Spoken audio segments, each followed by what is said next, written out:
10 টাকায় এত বড় ফিশ ফ্রাই হয় নাকি? হ্যাঁ হয়। 50 টাকা লোটে এনে খাড়ে কাঁটাটা বাদ দিয়ে ভালো করে ধুয়ে পরিষ্কার করে নিতে হবে। একটা মিক্সি জারের মধ্যে কিছুটা ধনেপাতা, মরিচ, আদা, রসুন, কাঁচা লঙ্কা আর স্বাদ মতো নুন দিয়ে পেস্ট করে নিতে হবে। আর লেবু রস কিন্তু অবশ্যই দেবে।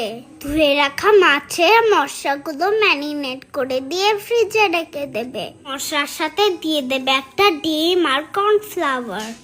গোলমরিচের গুঁড়োও দিতে পারো। বিস্কুটের গুঁড়ো বা ব্রেড ক্রামের মধ্যে ম্যারিনেট করা মাছটা ভালো করে কোট করে এবং ছাকা তেলে ভেজে পরাবা বলতে হয় নাকি? সন্ধি পেঁয়াজ দিয়ে কি খেলাম, একদম মুচমুচে করকরে টাকা লোটে ফ্রাই।